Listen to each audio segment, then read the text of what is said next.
thank you for joining me tonight. Thank you for joining me tonight. It is certainly a privilege to come before you tonight to share this Bible study with you. And I'm just privileged to be able to share this Bible study with you. So I'm excited about it, actually.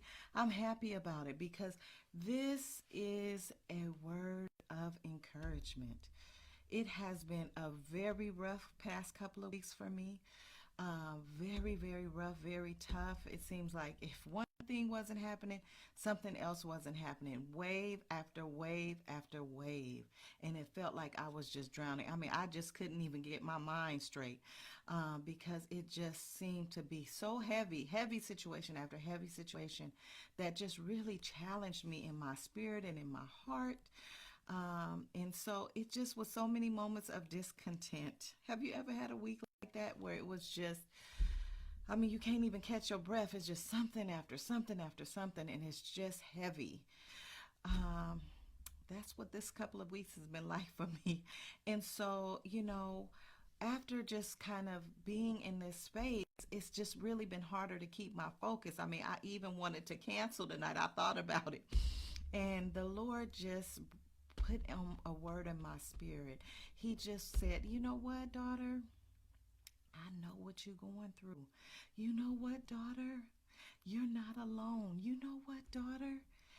Listen to me. Learn of me. Dive into me. And he took me right back to that Old Testament to encourage my heart. And so tonight, I just wanted to come with this study because the Lord brought it to my heart. I was thinking, learn the Word of God. That's where you will find refreshing. I mean, it has really just been hard to get my mind right. It's just sometimes it's like that. It's hard to get your mind right. And flat out, some circumstances, when I don't know what to do, it's hard for me. And if there's nothing I can do, it's hard for me. Both of those situations popped up where I'm just feeling backed into a corner. These tiny little earthquakes have rattled me and rattled me and rattled me more than I like to admit. And I just thought, oh my God, it could just really make you feel trapped. But listen, the Lord said, I come that you might have life and have it more abundantly. You ain't trapped. You are free and free indeed. So that just really brings me to my text tonight, that when the going gets tough, the Lord has a word. Every word in this Bible is not only to grow us, to encourage us, to teach us, to learn of God, but sometimes it is just to go to get direction from Him. The Lord just drove me right to Psalms. And listen, Psalms is not one of my favorite books. Really, it isn't.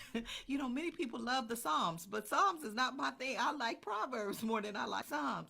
But listen, the Lord said, listen, daughter, you need encouragement.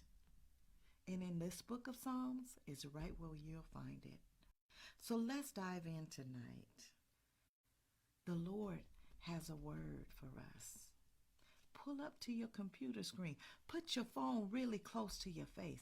The Lord, the God of the universe, has a word for us.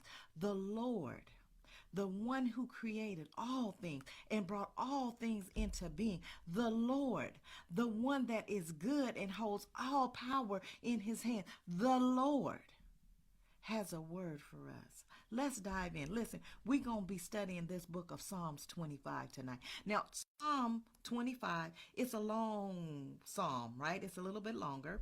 Many people know Psalms 23, right? So Psalms 25, like, wait a minute. So on your own meditation time, Bible reading time, study time, dive into this whole psalm because it's rich. Dive into this whole psalm because it is rich. And if you need encouragement, it's right here in this book. Right here in that psalm and many other psalms for that matter. Let it encourage your heart. So let's study it, okay? Psalms 25 says this: Lord, my God, I put my trust. In you, Lord God, I put my trust. Verse 2 says, I trust in you. Do not let me be put to shame, nor let my enemies, devil included, I added that, nor let my enemies triumph over me. No one who hopes in you will ever be put to shame, but shame will come on those who are treacherous without cause. Show me your ways, Lord. Teach me your paths. Guide me in your truth and teach me. Remember, Lord, your great mercy and love, for they are from old. They are from of old. Do not remember the sins of my youth when I was hard headed, right? I added that. And my rebellious ways. When I didn't even care, I was rebelling, even though I knew what I should be doing. Do not remember the sins of my youth and my rebellious ways. According to your love, remember me. For you, Lord, are good. Good and upright is the Lord. Therefore, he instructs sinners in his ways. He guides the humble in what is right and teaches them his way. All the ways of the Lord are loving and faithful. Stop right there. I'm going to stop right there at verse number 10 of that Psalm 25. Listen, just reading it encouraged my heart. Just reading about the Lord's love and his mercy encouraged my heart. That he wants to teach us. He wants to guide us. Even when we're in the midst of a difficult situation. This psalm encouraged me. And the Lord said, I got some things that I want you to take away. You know, when you're going through tough times, when things are difficult, when you don't know what path to take, you're waiting on an answer from the Lord. You're waiting for the Lord to deliver. You're waiting for the Lord to step in the midst of your situation, or even waiting to hear from him. It can be difficult. Can't we all relate to that? David had some pain. I know one thing, David had some fear. I might not know when this psalm was written in his journey, but I know that his heart was heavy. I know that he had some enemies. I know that he had some pain, some fear, and some hurt. He didn't know what to do. It's clear from his writing. It doesn't matter when he wrote it, but it does matter why he wrote it. Because we all face some hurt. We all face some pain. We all face times where we don't know what to do. We all face times when we have enemies nipping at our heels. It doesn't matter when David wrote it, but why he wrote it. He was hurting. And in his moment of hurting, we learn from his writing, he calls on the Lord. We learn right here in this psalm that he calls on the Lord because guess what? The Lord is his lifeline. And he is seeking his lifeline to help him, to pull him out of the pit. He called his lifeline, just like the game show. I don't know if you remember that game show where you can phone a friend. You had some lifelines. When the going got tough, you can call somebody and have in the game show to help that person get you out of a jam. Well, we all have someone we can call when the going gets tough. See, David not only phones a friend, but he believes that this friend could help him. He actually believes in his lifeline. Listen, I could call my sister and she may have some wonderful advice from me. I can call her and say, girl, this, that, and the other. I could call my pastor and he may have some wonderful advice for me.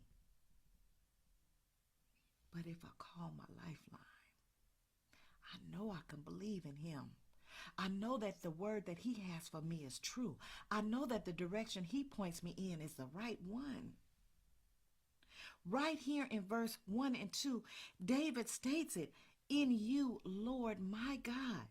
You and me, he's saying, my God, we got something going. We got a thing going on, you and me. I put my trust in you. In you, Lord my God, I put my trust.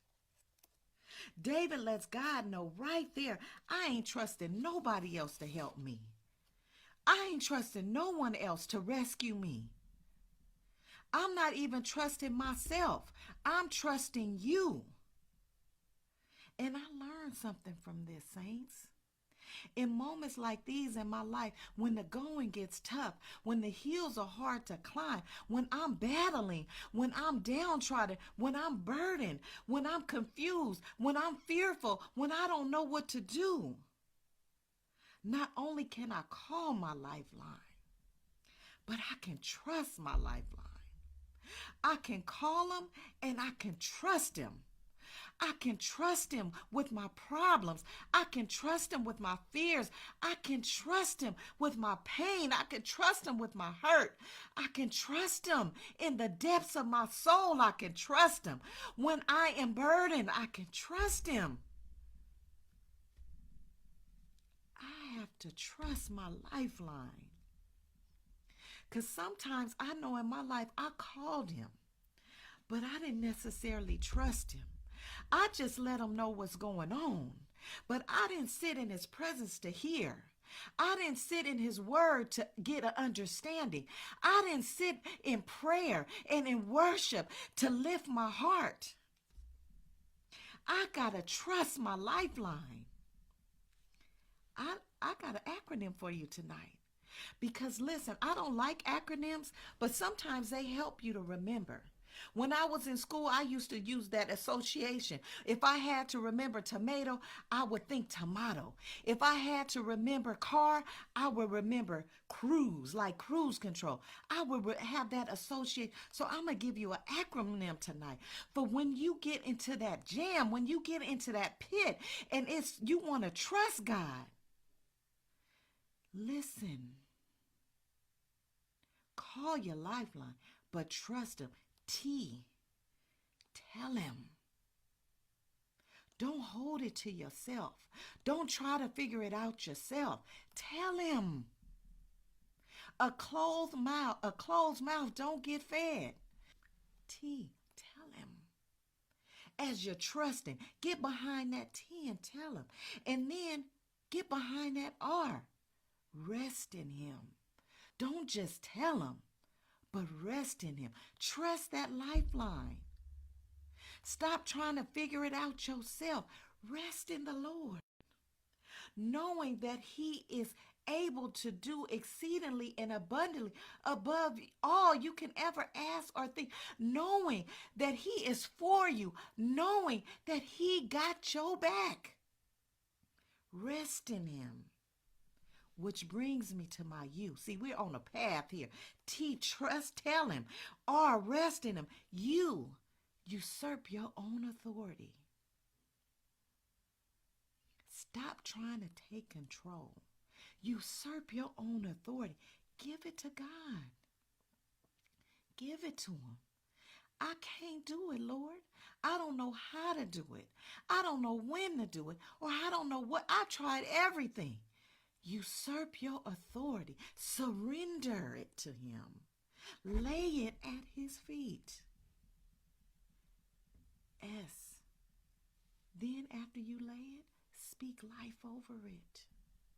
Speak life. All this is trusting in God. Usurping your authority, resting in him, telling them about it, and speaking life over it. There is power in the tongue. Speak life over it. Our words have power. Don't speak death and destruction to your situation. Don't give up. Speak life. Speak power. Speak that authority that he's given you. And T. What does T stand for? At the end of trust, time. Wait on God's time. He may not rescue you immediately. Peter still had to get out of the boat.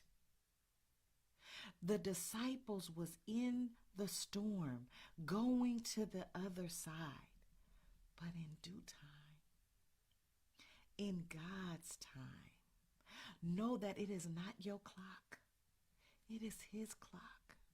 And he has you there for a reason.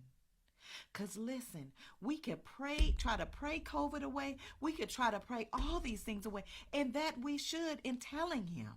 Bring your every care before him, right? Cast your cares onto him. But wait in his time. Wait on him. He will show up. He will show up. But sometimes we just got to wait. That's part of trusting. That's part of trusting. Walking out into the unknown sometimes. Walking out into the blind and asking him to lead you. Trust in God. So there's some acronyms for you tonight. T, tell him. R, rest in him. U, usurp your own authority. S, speak life. And T, wait on his time. Did you hear that? I got to tell him what's going on. Can rest because it's in the right hands. I can usurp my own authority because I'm under the hand of God, the providential will of God. And then I can speak life with the power that is within me. And then wait. Wait for God to move. I simply have to trust. And that's exactly what David did here. That's exactly what David did in this psalm. That's exactly what he did in this word of God. He started off on the right foot. He said, I trust in you, God. He started out on the right foot. His heart was in the right posture. His heart was in the right posture and in the right place. Secondly, identify. That's first, number one, the trust, right? And I gave you the acronym. Number one, trust. Number two, David identified God's character. David identified God's character in this text. He said, I trust in you, God. And no one who ever trusts in you will be disgraced. He identified who God was. He identified that God was his hope, that God had his back. Our hope is in him and him alone. David confessed who God was. Let me remind myself who I'm serving. David confessed that God was good and he is there for his people. He has our back. Not just when we going through something, but when we not. And not when we not just going through something, when we are going through something. We have already learned two key principles from Psalms 25. Number one, trust in God. Number two, confess his character. That he's merciful, that he's kind, that he's loving, that he gives grace, and that he loves us. Then David does something that I think is so pivotal. As we're trusting in God, as we're confessing his character, David did something that's so pivotal. He expressed his need for guidance. He told them all about it. He let it all out. But then he said, Lord, guide me. Lord, I don't know where to go. Where should I go, Lord? What should I do? I'm in this place and I don't know how to get out. Lord, I don't know what to do next.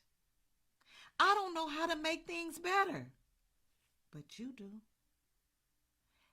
Ask the Lord for guidance. As identified in this psalm, he will guide us and teach us. He will guide us and teach us. Guide means a person who advises and shows the way to others. I want to put a pin here. If they showing the way, they knowing the way. I can't show nobody how to go nowhere if I don't know how to get there myself. If God is guiding us, he knows the way, because he's showing the way. If he's showing the way, he knows the way, how to get to us to our destination. Guide us, God, and teach us. Teach means to explain how to do something. So not only, Lord, do you guide me, do you show me the way, because you know the way, but you not only gonna guide, you gonna teach me. You gonna teach me how to get there. You gonna give me the directions and literally instruct me on how it's done. You gonna guide me, but you gonna instruct me how to get. You gonna instruct me on how it's done. So when I get in the car going somewhere, the Lord, and he's teaching, turn on that engine. Turn on your headlights. Put your foot on the brake. He's teaching as he's guiding. Now, I don't know about you. I don't know about you, but this couple of weeks, I needed some guidance. I needed the Lord to teach me what to do. I needed the Lord to teach me how to get through this. And he brought me to Psalm 25. Because you know what? He wanted me to know that I'm not alone. He wanted me to know that I have a lifeline that I could call. That he would guide me and teach me. Just like when my children is acting up. As I guide them, right? I try to guide them, right? But guess what? Sometimes I don't know the way. I have to go to the book to learn how to parent them. I'm a big advocate of education. And one of the things I always do is encourage my children, and I'm sure you do too. But sometimes I don't know the answer to that question. Have you tried to do math lately with some kids? I don't know the answers, even though I'm the adult. I got to get to the book to try to figure it out. And that's exactly what this psalm is doing for me this week. I had to go to the book to try to figure it out. I had to ask. I had to get in this word. Matthew 7:7 says, ask and it will be given to you. Seek and you will find. Knock and the door will be open to you. If you don't know the answer, ask. For guidance, ask to be taught, just like David did. Simply stated, we can seek answers we can call our lifeline and seek some answers from God. Knock and the door will be open. And David breaks it down even further in verse 5. He breaks it down, right? He specifies the time frame. He says, my hope is not just in you in the midnight hour. It's not just in you when the sun is shining. It's not just in you when it's raining or when it's cloudy. My hope is in you all day long. Meaning, for my interpretation, there is not an hour, nor minute, nor second of the day that my hope is not in you. There is not an hour, nor minute, nor second of the day that my hope is not in you. That's my translation. There is not an hour, nor a second, nor a minute that I cannot put my hope in the Lord. Somebody else may have some answers, but God knows. That's where I put my hope. We are gleaning some things from David tonight. Trust God. Express his character. Ask him to teach us and guide us. And number 4, we have to recognize our sin and ask God for forgiveness. See, David takes a turn here. David takes a turn in this text. He says, listen, Lord, I put my hope and trust in you. You are good. You love me. You are God. And I can trust in you, right? I can believe in you. All the days of my life, I can put my hope in you all day long. But I'm a sinner. but I am a sinner. We have to recognize our sin and ask God for, we have to confess that we did some things wrong. Maybe, and I know in my situations, a couple of them this past week, I got in the situation I'm in because of my own sin, because of something I did myself. And now I got to try to figure a way out. I got to confess it. When our backs are against the wall, sometimes the only thing we see is what's in front of us. We sometimes have to look at what's inside of us too. It's hard to move forward when we stuck behind us. It's hard to move forward when we weighted down with our own baggage inside of us. We have to confess to the one who can forgive us and lighten that load. Jesus did not die for nothing. Confess it and let it be wiped away. And finally, in verse number 5, lean into his love. David highlights it so clearly. Finally, number 5, lean into his love. David highlights it very clearly in verse 8. Good and upright is the Lord. Therefore, he instructs sinners in his ways. Now, listen, when I got to this verse, I started dancing. See, because David confessed, I'm a sinner, Lord. I ain't no good. And I confess it before you now. You clean it up now. But guess what? Even the sinners, even the ones like me, even the ones that do the wrong thing, even the ones that got themselves in this situation, he will instruct. See, that's some good news.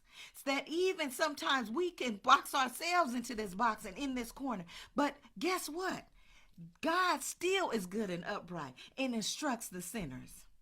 He still will instruct you, and he still will instruct me. He's still on our team. He's still on our team. We have to lean into the love of God. We have to lean in. When our backs is against the wall, when we're having a tough time, when the going gets, we have to lean into the love of God. He loves us. He's not going to let us out there on the ledge by ourselves. Even though we walked out there, he is still good. Finally, I'm coming to an end. Yes, I am. It's been long tonight. But finally, this Psalms illuminates to me that this is a good posture of your heart. All of this that we've talked tonight about trusting, all of this that we've talked about, leaning into his love, all of this we talked about tonight is humbling ourselves before God and positioning our heart before him when we need him. Listen, if you don't hear me say one thing tonight, position your heart before him when you need him. Trust him.